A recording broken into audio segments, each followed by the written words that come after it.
wabarakatuh. Innal hamdalillah nahmaduhu wa nasta'inuhu wa nastaghfiruh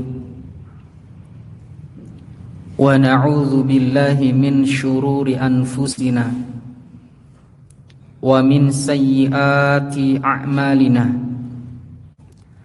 Man yahdihillahu fala mudhillalah wa man yudlil fala hadiyalah.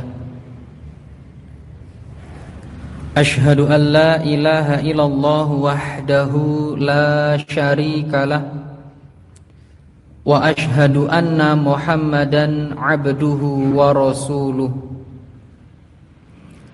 Allahumma salli wa sallim wa zid wa an'im ala habibina Muhammadin wa ala alihi wa sahbihi wa man tabi'ahum bi ihsanin ila yaumiddin, amma ba'du.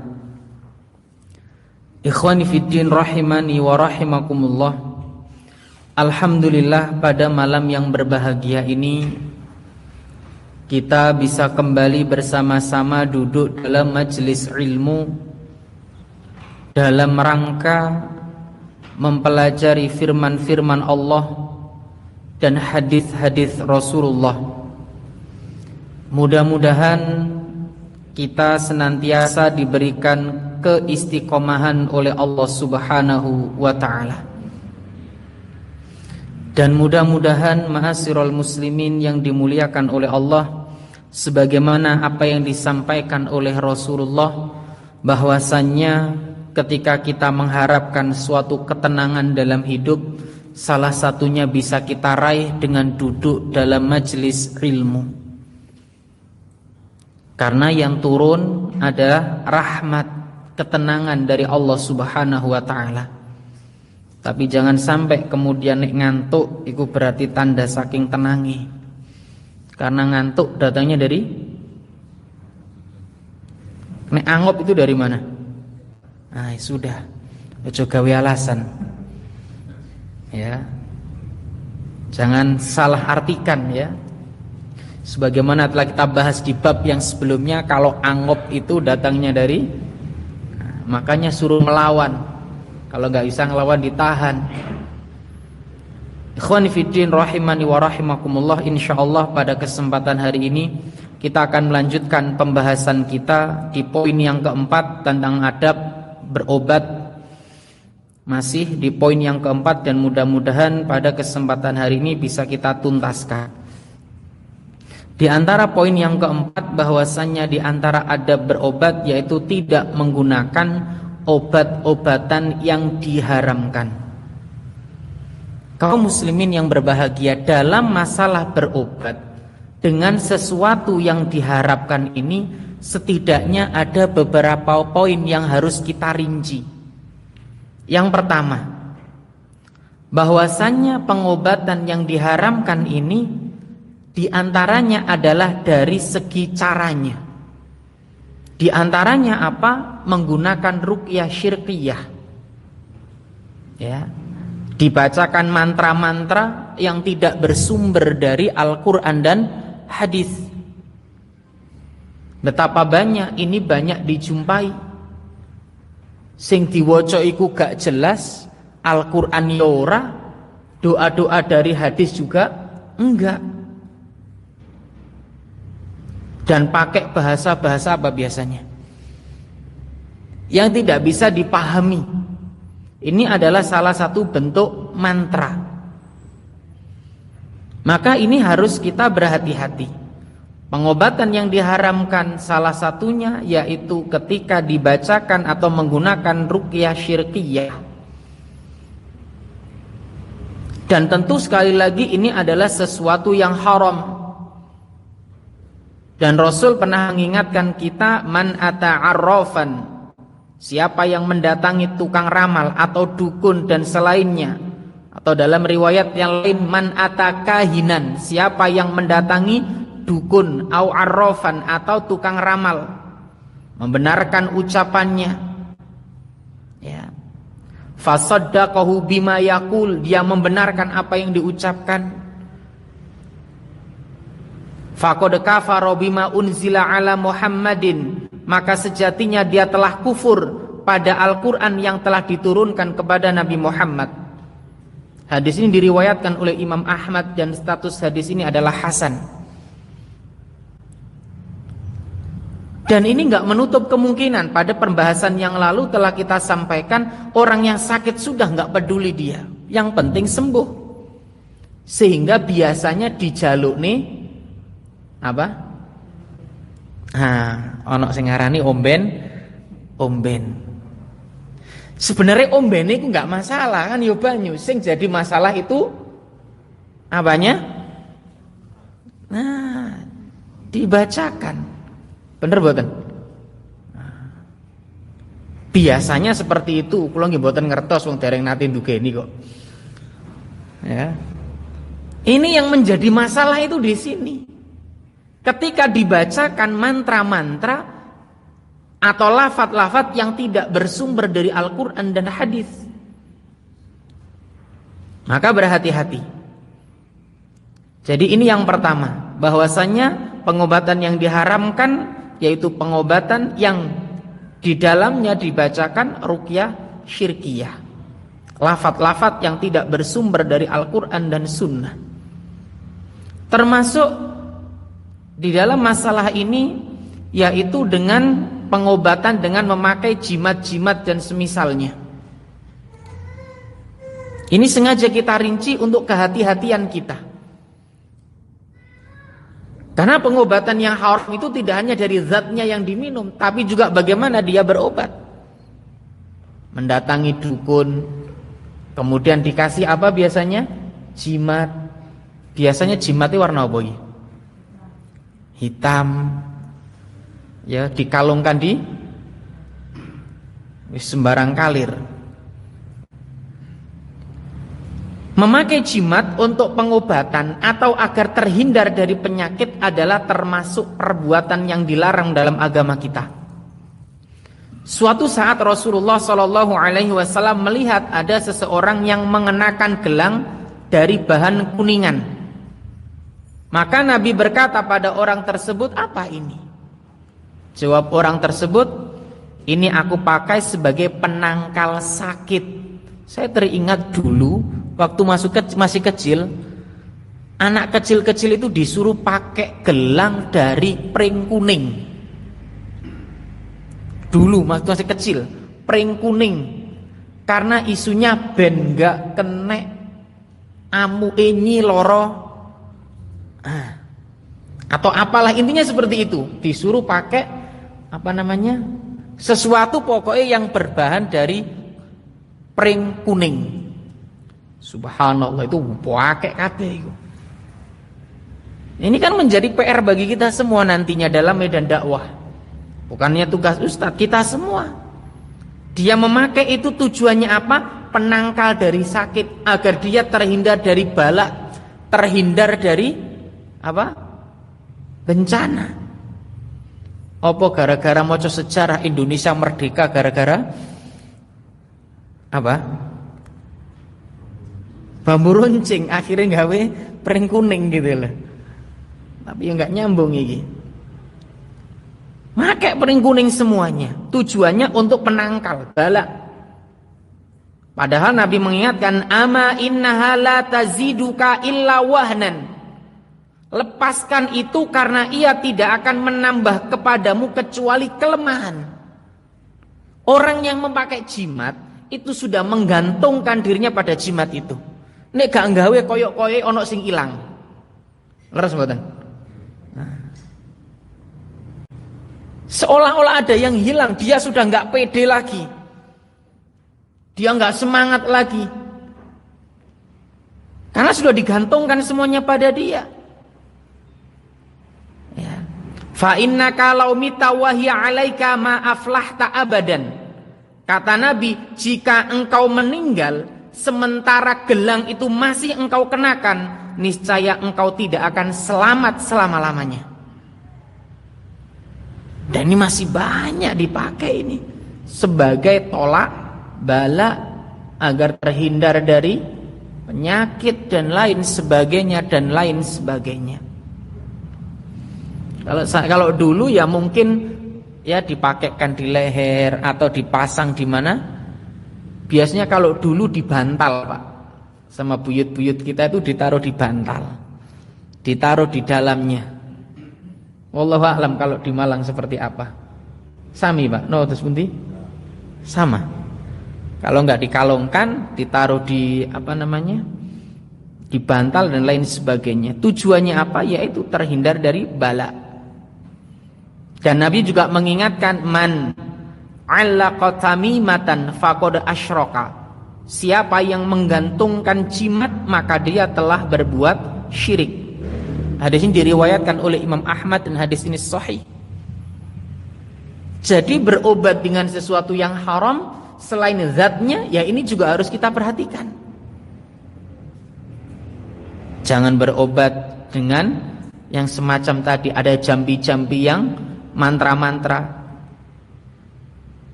ruqyah syirkiyah, termasuk juga jimat dan semisalnya.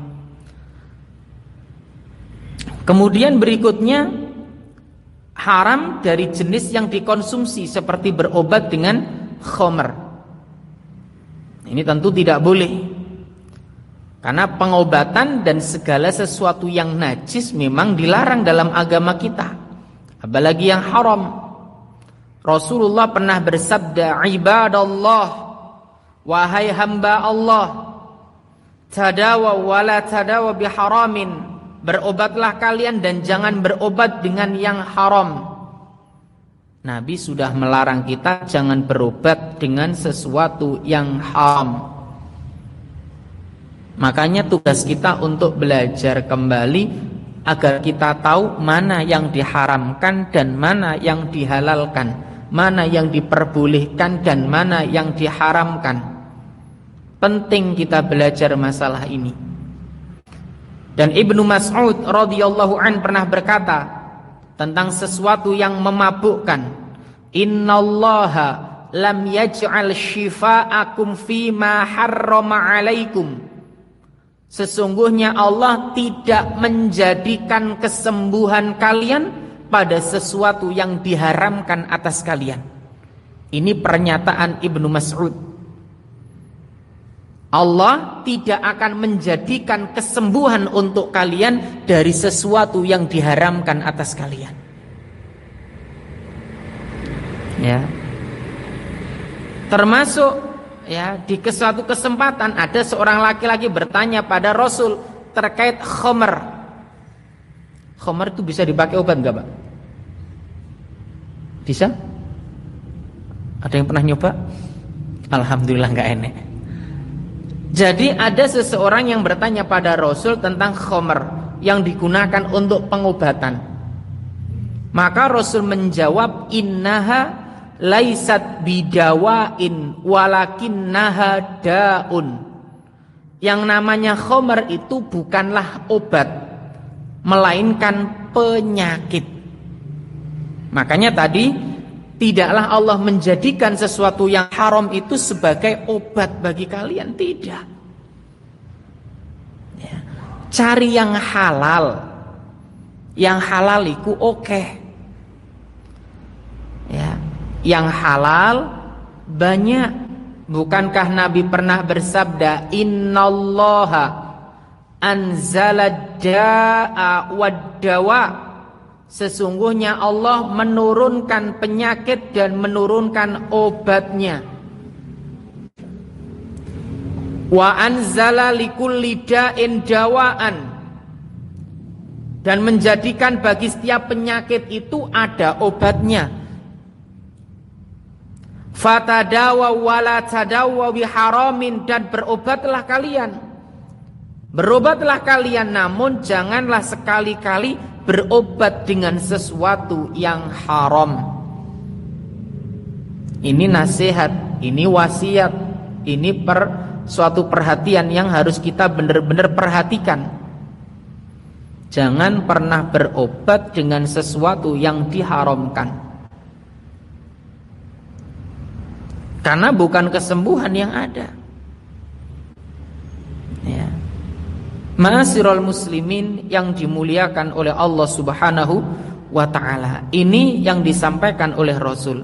Jadi di poin yang keempat ini tidak menggunakan atau tidak berobat dengan sesuatu yang diharamkan. Yang pertama apa tadi? Caranya, yaitu diantaranya hati-hati jangan sampai kemudian terjebak dalam ruqyah syirkiyah. Terlebih sekarang banyak yang berkamuflase paranormal yang bergelar orang ngerti atau orang apa namanya ya? Apa Pak namanya Pak? Apa? Orang pinter. Nah itu. Mohon maaf, banyak yang mendapat gelar. Akhirnya orang-orang awam banyak yang nggak ngerti, akhirnya terjebak dalam hal itu. Jajal toh wong pinter kono. Iku ben ulan budal kaji iku. Iku salat Jumate ning omah iku iso salat Jumat langsung iku. Ya, iso tembus iku. Ya. Iku jam 7 kok enggak tahu ketok, oh iku salat Jumat ning Mekah iku. Nek kene jam 7 ning Mekah jam pinten? Nah, utawa wayah wah kok gak tahu Jumatan ning masjid to. Oh iku Jumatane ning Mekah. Makane wayah ngene iki gak ketok. Ning kene beduk di Mekah jam berapa? Jam? Lho, apa jam 7 apa Jumatan ning kono? Lho ngene ya akeh sing ngikuti, makane disebut oh iku wong pinter. Akhirnya banyak yang masuk. Makane mohon maaf, yang dari Blitar itu siapa? Yang iso ngobati katane Gus Samsudin. Ya itu akeh sing berobat gitu loh. Ya, ini harus menjadi apa istilahnya? Ya hendaknya kita mewanti-wanti. Karena orang awam belum bisa membedakan, Pak. Krisis akidah. Ya, krisis akidah. Termasuk jimat-jimat masih banyak yang memakai itu. Ya, jimat-jimat dan lain sebagainya sebagai tolak bala dan semisalnya. Kemudian yang ketiga, berhati-hati dalam mengkonsumsi sesuatu yang haram jangan dijadikan untuk berobat. Yang kelima, di antara ada berobat yaitu berkonsultasi dengan ahli medis. Bapak Ibu yang dimuliakan oleh Allah Subhanahu wa taala, ingat firman Allah dalam surat An-Nahl ayat 43, "Wa ma arsalna min qablik illa rijalan nuhi ilaihim fas'alu ahla dzikri in kuntum la ta'lamun." Termasuk dalam surat Al-Anbiya ayat yang ke-7, senada dan semakna dengan itu, "Wa ma arsalna qablaka illa rijalan nuhi ilaihim fas'alu ahla dzikri in kuntum la ta'lamun." Sama maknanya. Bertanyalah kepada orang yang mempunyai dan memiliki pengetahuan jika kamu tidak mengetahui. Bertanya pada yang ngerti. Ojo kabeh diikuti. Pada pertemuan Sabtu yang lalu telah kita sampaikan, orang sakit itu nggak peduli siapa yang ngomong diikuti, Pak. Yang punya ilmu atau yang nggak punya diikuti karena satu tujuannya sembuh. Satu ngomong jajan ngombe iki dilakoni. Ada kemarin seorang yang bercerita kepada kami, Masya Allah, beliau salah satu sesepuh, waktu itu dia sakit. Kemudian ada ngomong, coba diombeni godokane banyu sirsak. Godong sirsak tahu ya? Oh, iku sak pang-pangi dicek godok kabeh. Murus malah tambah. Loh iya, enggak percaya. Saking pengennya sembuh, dibawa ke dokter, "Pak, kok gini jenengan minum nopo?" Lah terus kon ngombe daun godokane banyu. Wis tak godhok sak pang-pangi. Ya kokain, Pak. Ya gur 3 lembar ae. Ya kok sak wit-wite jenengan. Loh iya. Kan tujuannya sembuh, kadang kita nggak tahu, nggak sesuai dosis sebagaimana kemarin kita sampaikan. Sama, tanya pada yang ngerti, kalau disuruh minum ini dosisnya berapa? Ada nggak penelitiannya? Masuk nggak? Ojo, pokok manut wae. Makanya orang yang mudah ngikuti omongan orang lain itu orang sakit, Pak. Manut wis toh. Mbok dikongkon apa wae mbok dilakoni. Ya. Jajalan tau ngombe iki lak dijajal tenan. Ya. Karena dia pengen saking pingine sembuh. Makanya nikmat sehat itu sesuatu yang luar biasa, tapi banyak manusia yang melalaikannya. Banyak manusia yang tidak menganggap sehat itu adalah nikmat. Benar kata Nabi, as-sihhatu wal faragh. Nikmat sehat dan waktu luang. Banyak manusia terperdaya. Nikmat itu bukan hanya harta dan tahta, enggak. Kesehatan itu luar biasa nilainya. Kita baru akan paham nilai kesehatan saat kita diberi sakit oleh Allah. Ya. Nek loro Pak jalu enggak muluk-muluk gur siji, Pak. Napa? Wis, Pak. Iku tok. Wis toh. Masih diadepi panganan enake model apa iki lho, gur godheg-godheg Pak. Satu yang diharapkan sembuh. Hanya kesembuhan. Makanya sekali lagi, kalau kita sakit berkonsultasilah kepada ahli medis. Entah itu yang tradisional yo ahli dalam masalah itu, atau kedokteran tanya pada yang ngerti. Makanya sekarang banyak malpraktek, ya, dan itu laris loh Pak, banyak. Maka berhati-hati ini, nggak semua orang ngerti Pak. Dan ibrohnya luar biasa ini, ya ibrohnya luar biasa. Pernah disebutkan dalam Musnad Imam Ahmad dari Usamah bin Syariq radhiyallahu an, beliau mengatakan, aku pernah berada di samping Rasulullah Shallallahu Alaihi Wasallam. Kemudian ada yang berkata, ya Rasulullah, wahai Rasulullah, apakah aku perlu berobat? Rasul menjawab, na'am ya ibadallah, iya wahai hamba Allah, berobatlah. Fa innallaha lam yaghdha da'an illa wadha'a lahu syifaan. Tidaklah Allah itu memberikan penyakit kecuali Allah juga memberikan obat. Ya. Kecuali satu penyakit, ya, kecuali satu penyakit. Penyakit apa? Al-haram, penyakit tua Pak. Penyakit tua itu nggak ono obati. Masih jenengan pakai apa namanya itu, obat perawatan wajah sing rego piro wae tetep Pak tuwek-tuwek. Ya. Udahlah masih perawatan seminggu ping 10, tuwek bakalane. Mbok rego piro to? Ya, sak larang-larange obat sing jenenge tuwek iku bakal teko. Penyakit tua sudah. Ya. Ma'asyiral muslimin yang dimuliakan oleh Allah Subhanahu wa ta'ala. Kemudian dalam riwayat yang lain disebutkan, innallaha lam yanzil da'an illa wa anzala lahu syifaan. Alimahu man alimahu wa jahilahu man jahilah.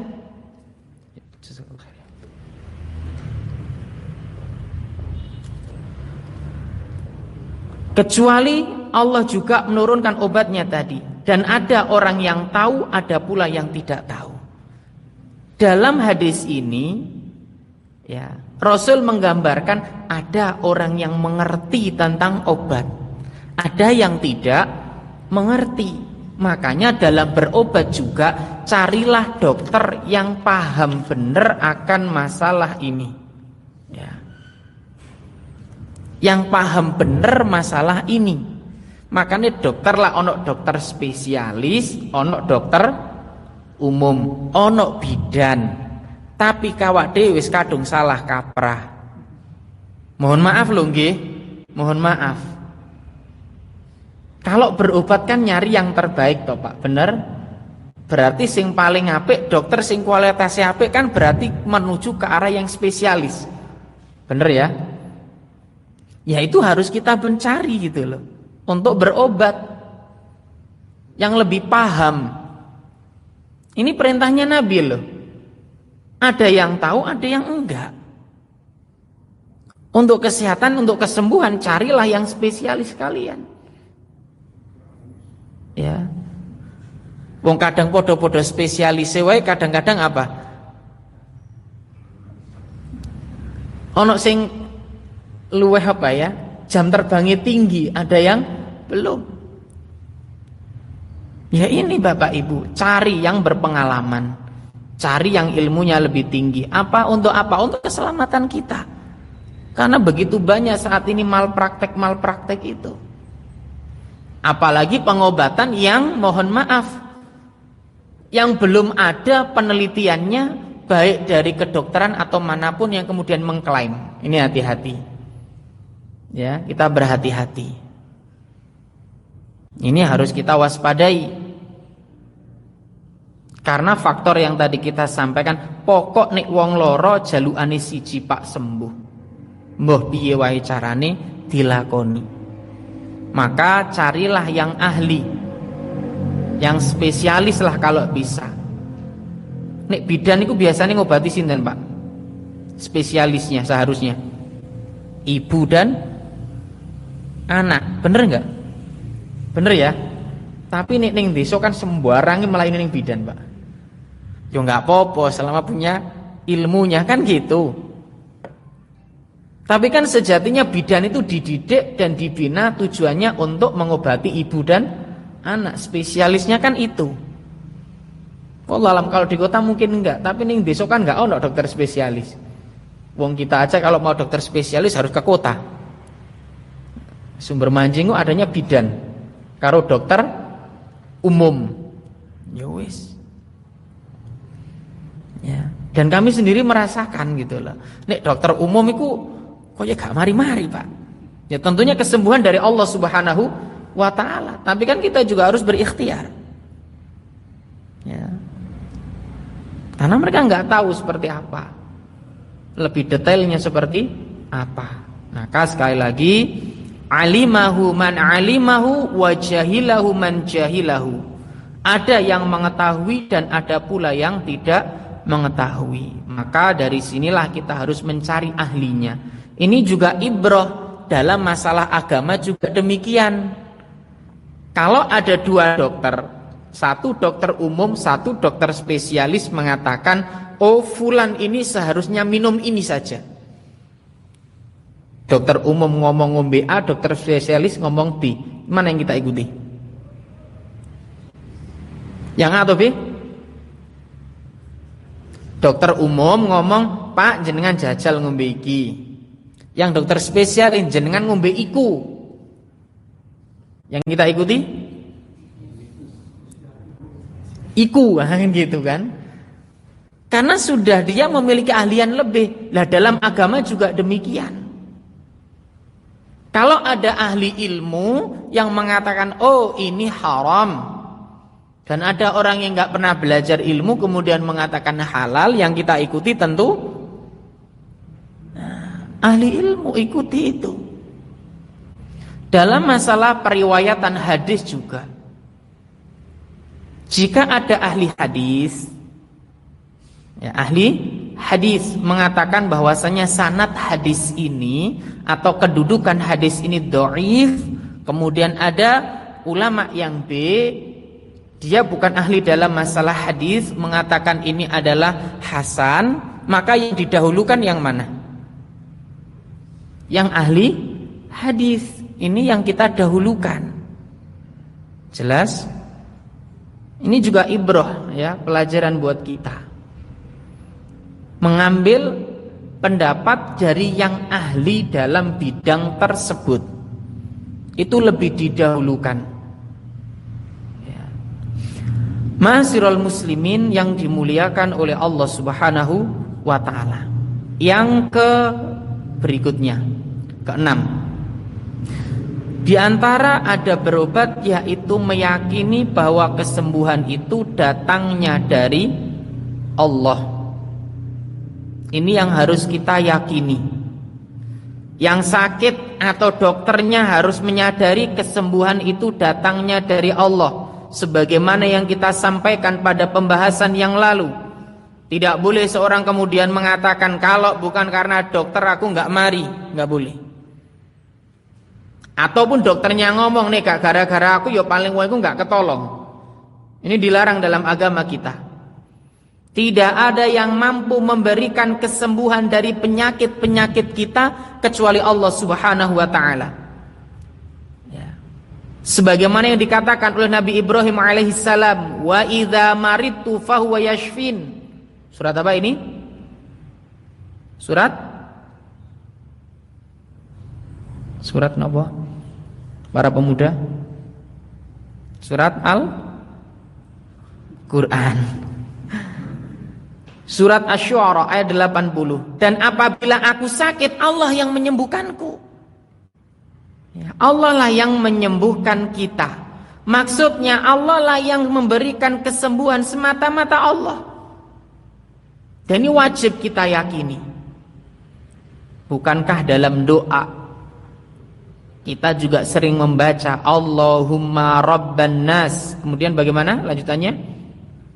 Adhibil antas syafi. Ya Allah, engkaulah yang maha menyembuhkan. La syifaa illa syifa'uk.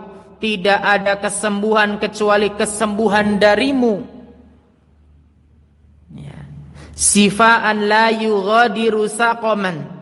Kesembuhan yang tidak meninggalkan bekas. Allah, semua kesembuhan ini datangnya dari Allah.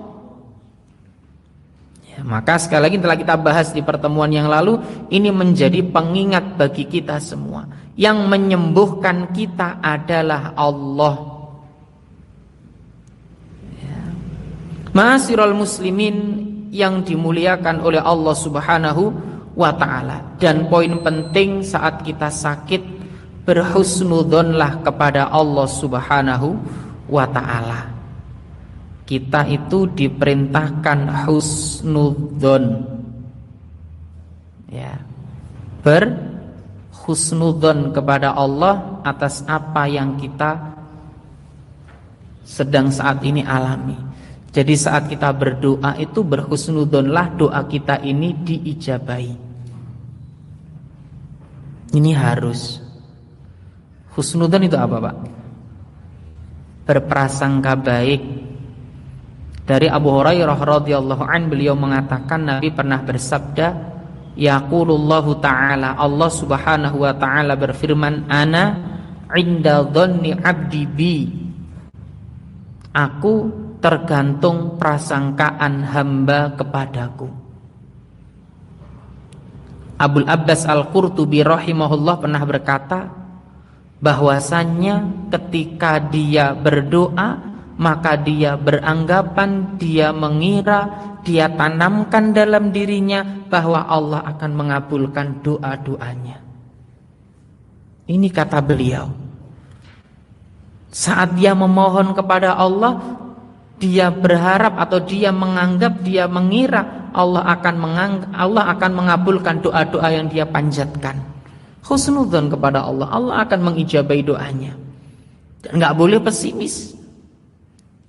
Ketika dia bertaubat, ya, dia menanamkan dalam dirinya bahwa Allah akan menerima taubatnya. Ketika dia memohon ampun, dia tanamkan bahwasanya Allah akan mengampuni dosa-dosanya.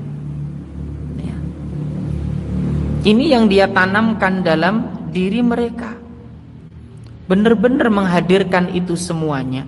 Maka sekali lagi ini pentingnya kita berhusnudzon, berprasangka baik. Termasuk saat kita sedang sakit. Ya, selalu berhusnudzon kepada Allah Subhanahu wa ta'ala. Karena kalau kita sakit kan ada 3 kemungkinan, Pak.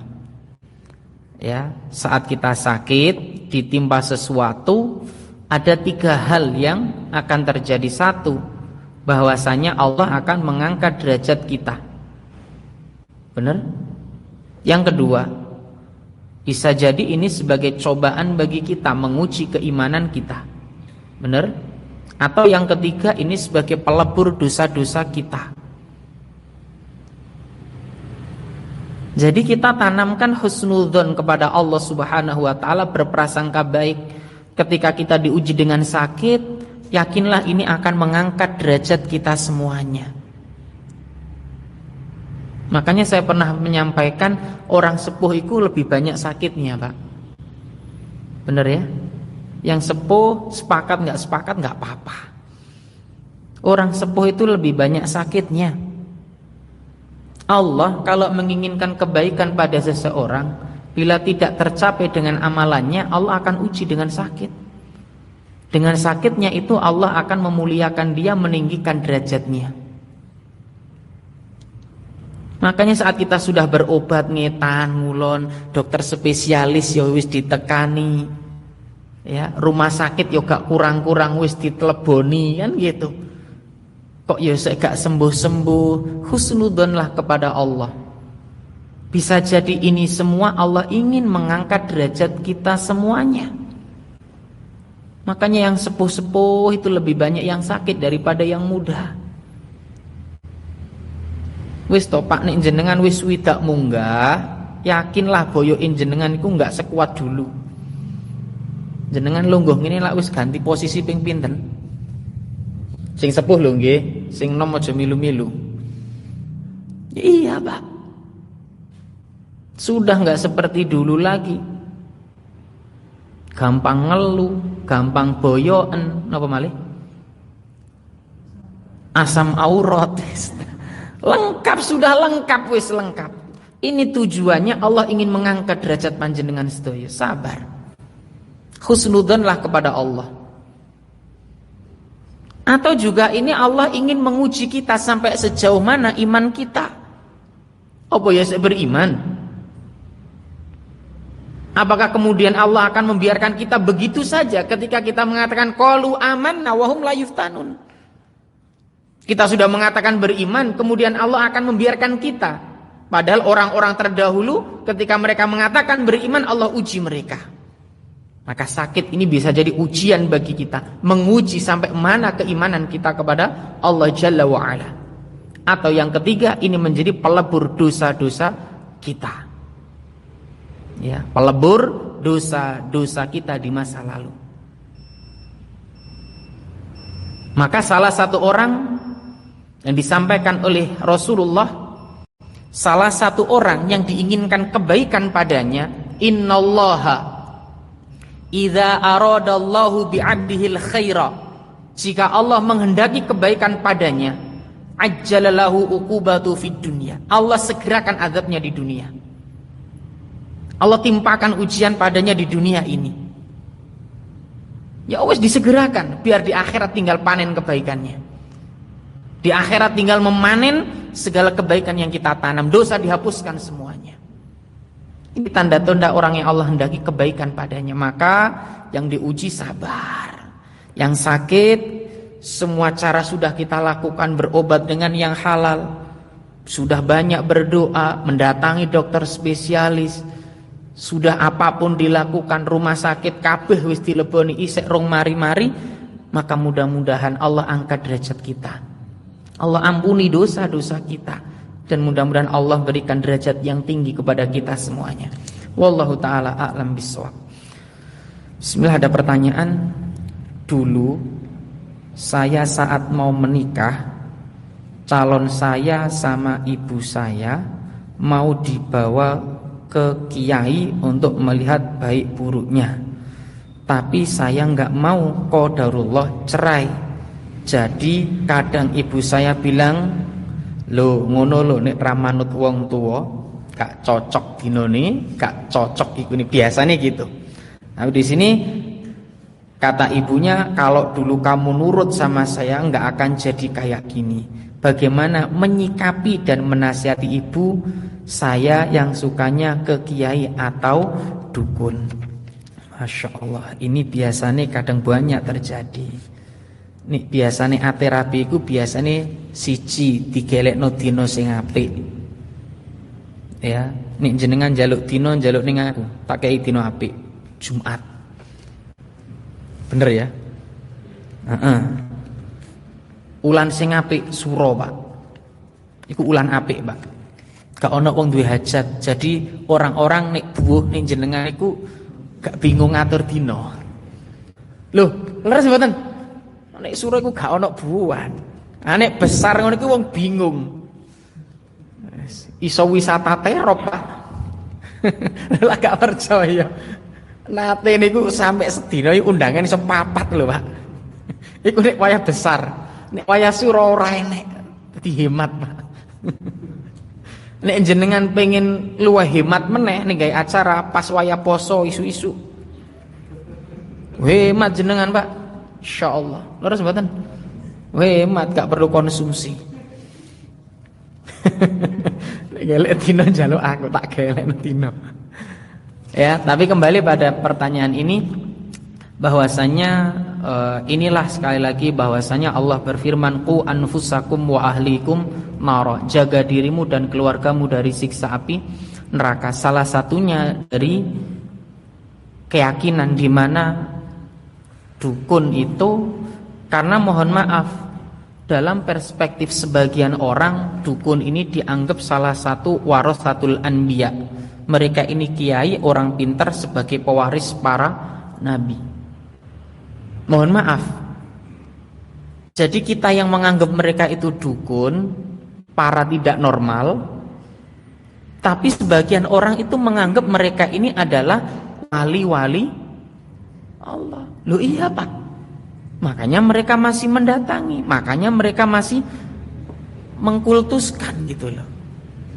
Lah makanya tugas kita apa? Ketika terjadi hal seperti ini, masukkan ilmu kepada orang tua kita. Ya, sampaikanlah ilmu kepada mereka. Ustadz, lah takjak ngaji gak gelem. Ya, dijak ngaji ora gelem. Pelan-pelan kita nasihati. Ya, pelan-pelan. Pernah ada kisah, ada orang itu berangkat ngaji ditakoni, karena dia datang biasanya nggak pernah. Loh kok teko ngaji? Yes, masih ilmune urung tak gawe, tapi gagake aku wis ngerti endi sing apik, endi sing elek. Makanya sampaikan saja ilmu itu pelan-pelan, step by step, dan cari waktu-waktu yang baik untuk menasihati, termasuk beri hadiah pada orang tua kita. Karena hadiah itu bisa melunakkan hati. Hadiah itu bisa melunakkan hati. Lah ketika orang tua sing sering-sering seperti ini, ngono nek manut aku mbiyen lak gak sampai kedaden koyo ngene. Ingatkan pada mereka bahwasanya dukun atau orang yang katanya pinter itu juga tahu loro. Iku juga tahu loro. Lah nyapa enggak diobati dhewe kok digawa ning rumah sakit. Leres mboten? Sampaikan hal yang masuk akal juga pada mereka. Nek dalil ora diterima, kadang kan wis gak peduli dalil.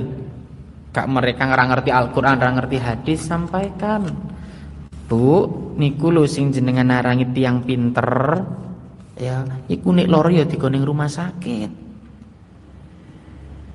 Sing jarene iso marekno, iso nyembuhne wong, iku lho ya lara digawa ning rumah sakit. Sing iso ngekeki wong dadi sugih, iku lho ya omahe ora api-api, isih pancet elek wae. Harus mboten? Nah, sampaikan, ajak berpikir mereka. Tentu juga doakan. Ya, doakan mereka, sikapi dengan bijak. Jadi yang pertama, nasihati mereka pelan-pelan. Beri hadiah pada mereka. Ini wis diwai hadiah itu biasanya omongane sing nada tinggi iso nada rendah. Enggak percaya. Ya. Nih hadiah apalah gitu. Apa meneh hadiah iku sak gram 2 gram ngene iki ya tambah penak masuke nasihat iku. Lho enggak percaya, tenan, Pak. Buktekne wae. Siapapun niki, kalau perempuan, contoh istrinya panjenengan, iku mulai cemberut wae jak nok toko,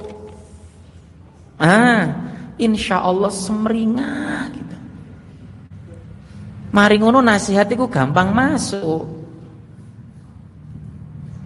Ya, siapapun kalau wetengi luwe iku gampang muring-muring, Pak. Nasihat itu nggak akan masuk. Beri hadiah. Rasul sudah mengingatkan kita. Berilah hadiah maka kalian akan saling mencintai. Beri hadiah. Dakwah itu nggak harus dengan lisan, kadang perlu dengan perbuatan terlebih dahulu. Beri hadiah, step by step. Akhlak kita perbagusi, muamalah kita perbagusi. Ya, nek sampean manut aku lah gak cerai to akhirnya, ya Bu alhamdulillah, nek aku cerai akhirnya iso cedek karo jenengan. Loh, jadi sesuatu negatif kita rubah menjadi sesuatu yang positif. Nah aku nggak cerai mungkin aku roto aduan karo jenengan Bu, alhamdulillah Allah nakdir niku kula saged patuh lan taat kalian jenengan. Lho wong tuwa ntine gak alhamdulillah. Ya ini. Jadi nggak semua harus ditanggami dengan kepala panas, step by step, alon-alon. Doakan mereka. Ya sebagaimana Imam Bukhari ya memohon kepada Rasulullah untuk mendoakan ibunya. Doakan kebaikan-kebaikan. Ya, ini yang harus kita lakukan tentunya, wallahu taala a'lam.